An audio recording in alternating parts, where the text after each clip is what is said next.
Good afternoon. My name is Scott Rutherford, Chief Strategic Officer at T3Live.com. Welcome to today's recap and look ahead. We're going to go quick. All right, we came in again today. Would the upper area hold? Would SPX 2077 to 2081 hold even through the Fed?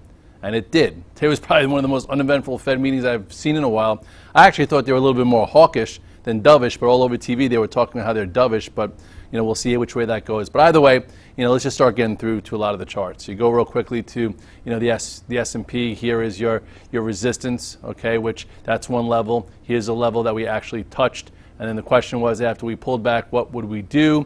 And we're still above the 21-day moving average. So I'm sorry to all the bears who thought that we were going to sell off on the event. Who knows, maybe they do the opposite tomorrow. But all in all, this trend has been really strong. Okay, every time we come in and it looks as if we might retrace and break it, it's held in there, and held firm again. So I'm actually long some spiders overnight from a little bit lower. We've come a long way since this double bottom, but they threw a lot of things at the market in this area and it would just not go down. Part of the reason it didn't go down is because of oil. The USOs broke above this level. We were talking about it and how not to short oil just because it's up from the lows months ago. And I know Dennis Gartman said, we won't see 44 in his lifetime. I hate when influencers say stuff like that. Anyway, here you are. There's a 200-day. The XLE is giving you, multiple ways to get in. Okay, first time we really started focusing on is when it took back the 8 and 21-day right here, and then held again. And then this gap up gave it new life. And if you remember, after Doho, it tested it, didn't fill the gap, and now boom. Okay, 2 days up is always hard to buy, but again, doesn't mean it's just a short. If something's extended and you think, you might be not, want to buy it because of the move, doesn't mean you have to trade it. Stay away. Okay, well, this level should be a pretty big level. This was lows over here. This is where we peaked the last time, so we're coming into it. But either way, we're above the 200-day. We're trending well, and think about you think we came so far. This is only 72. Look where we were not even a year ago. This was as high as 80, and it came all the way down from over 100. So just take a little care. This has been what's been helping drive the tape. Also helping drive the tape has been the XLF. XLF, coming into some resistance. So I would say you got to be a little bit more careful. That's why I was long some banks, but I did get out just because everyone started talking dovish. I don't know. I still think it wasn't. But anyway, here was your spot to buy after the gap up, and now it's still trending above this spot, closed well, so maybe it has a little bit more gas left in the tank. So some of the concerns was how bad earnings have been, and it's been a concern because we've lost some leadership, but some guys have actually made good money short, right? Last week you had Netflix gap down, stay lower, and get continuation to the downside, and that set up the same type of pattern elsewhere. If you look here, this ascending channel was broken to the downside. So those who look for follow through, which is what traders look for, you had some follow through selling underneath this spot.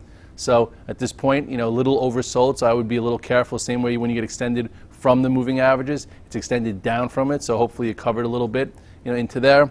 Google followed the same suit where you had a hole in the chart, below support right there, gave you some downside follow through selling here, and then even more before reversing back up. So we'll see what happens tomorrow. We talked about how this could be big support, and basically it wound up holding it and reversed off of it. So we'll see, if the bounce continues tomorrow. Microsoft gave some downside follow through, but it also, actually didn't bounce much, but the 200 days right there, really the play was shorting some strength, and then when it went below the prior low of this inside bar, and now again still big hole in the chart.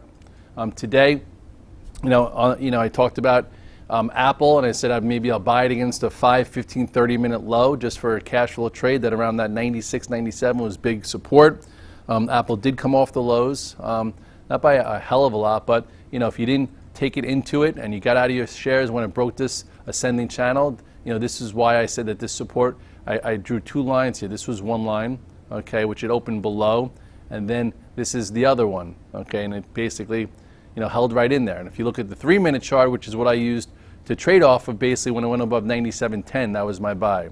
Why? Because here is your low, okay. I did not play this move, but then once it started to go sideways, I was like, you know what? and now I have a point of reference here. I could be long versus this, and if it gets above 97.10, I'll trade it for a spot just for cash flow. And got above 97.10, went as high as almost what is that, 98.49. I think I took almost 70-80 cents out of it. Big deal. But this is how you use an intraday pattern.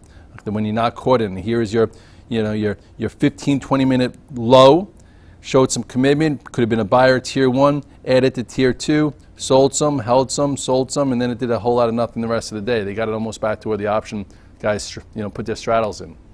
Now today, after the close, Facebook came out. When I left, it was up $6, $7. They blew away earnings, they blew away revenues.